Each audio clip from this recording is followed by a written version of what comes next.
We start today, unfortunately, with a truly horrifying story out of Jacksonville, Florida. I'm sure you've seen some on this already over the weekend, but I'll just jump right into the reporting here from NBC News. A white gunman fatally shot 3 black people in hate-motivated shooting at a Dollar General retailer in Jacksonville, Florida on Saturday afternoon. Sheriff T.K. Waters said, quote, "The shooting was racially motivated and he hated black people."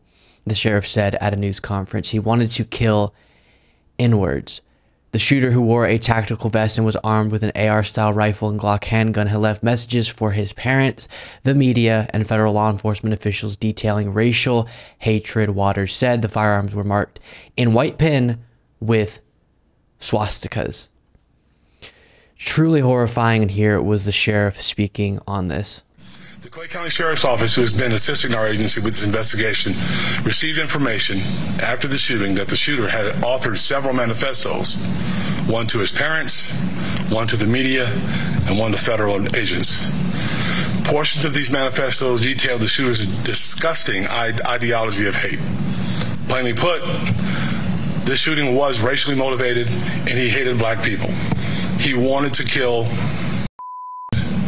That's the one and only time I'll use that word. I want to be very clear that there is absolutely no evidence that the shooter is part of any large group. The Clay County Sheriff's Office. So, number one, of course, we are horrified for and thinking of the people impacted, their families, and the community. I think as far as the response to this, as it factors into a political discussion, as this is a political show, it's a blatant example of, as we sit here 60 years after MLK's "I Have a Dream" speech, the fight that was going on then, the advocacy that was going on then, is absolutely necessary still today, as I think we as progressives have never stopped believing. But there are a lot of people who do push the idea in this day that racism as an issue to be discussed and fought against is something of the past. We hear that in kind of one side of the political spectrum far too often, and that fight for equality and advocacy against racist forces and white supremacy is something of the past and is not relevant to this moment. That could not be further from the truth, and we see that in so many different situations day to day, this being one of the most horrible examples you could possibly imagine of that reality. And so it is our responsibility to keep pushing for progress, pushing against forces such as racism that motivate this type of violence and this type of disgusting ideology that is far too common still.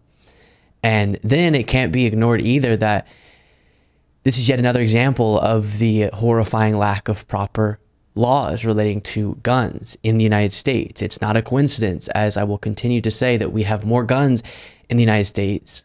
They're less regulated than every other developed country, and we just so happen to see more gun violence than all of those same countries. And we've gone through in more detail in the past, but studies have found a correlation between states in the United States that have stricter gun laws and them having less gun violence, and of course the reverse as well. A massive percentage of guns also are coming from when there are acts of gun violence in strict gun law states. Those guns so often are coming from states with weaker gun laws, not to mention 9 out of 10 of the 10 highest gun violence per capita states are red, loose gun law states. And it goes on and on and on, again, as we've talked about in more detail and discussed the kind of hard data on these subjects in the past. And so whether it be banning certain types of weapons, weapons of war, like what was used in this act of violence being assault weapons, and there's just no reason that you should be able to, as a regular citizen, legally purchase something like an AR-15 that's designed to do mass killing effectively, or universal background checks, stronger red flag laws, raising the age to purchase guns, mandatory waiting periods, all these different common sense laws, of course. But then beyond that, I will continue to advocate for and say it is also common sense to have a system for guns that is similar to cars. If cars are dangerous enough for a regular citizen to drive around in a community, that you should have to get a license. You should have to get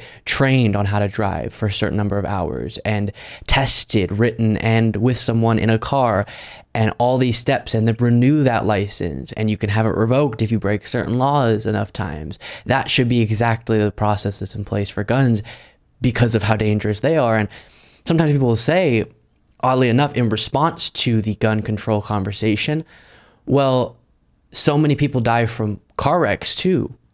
So what are you going to take away cars?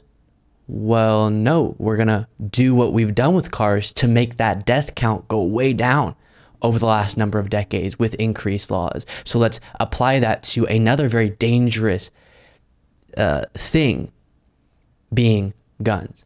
So no, we're not taking away, as we always have to refute, the Second Amendment or taking away all your guns. Just let's have a process, a safe, common sense process in place so that we can minimize access to these dangerous weapons, eliminate completely certain ones such as assault weapons.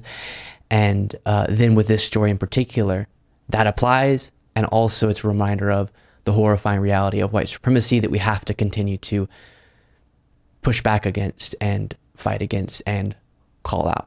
Thank you so much for watching. If you want to be a part of what makes this show possible, plus get access to the full video version of the show hours before all the clips are able to be uploaded to the YouTube channel, plus get the bonus show on the weekends, you can do so by going to lukebeasleyshow.com/membership. That's lukebeasleyshow.com/membership, and there's a link in the description.